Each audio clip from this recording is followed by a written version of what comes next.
A shopkeeper of Vishalgarh, Madhya Bazar tried to kill himself by slitting his throat on Wednesday morning. The name of the shopkeeper is Nantu Chandra Das. He is from Vishalgarh Jangalia area.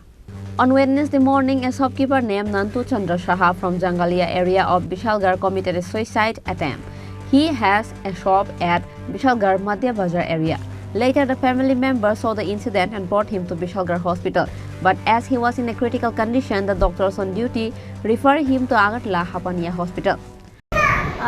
Nantu Chandra Saha নামে একজন জাঙ্গালিয়া বাড়ি তো ওনাকে এনেছে ওনার নেকে মানে গলায় একদম ডিপ ইনজুরি কাট ইনজুরি ছিল সম্ভবত সুইসাইডাল অ্যাটেম্প্ট ছিল তো পেশেন্টের কন্ডিশন খুবই সিরিয়াস ছিল তো আমরা টিএমসি রেফার করেছি But Nandu Chandra Das died after being taken to Hapania Hospital, failing all the efforts of the doctors. However, reason behind his suicide is not known yet till the news is reported.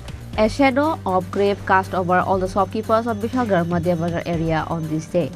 Reported by Ashish from Vishalgarh, Chini Khorang.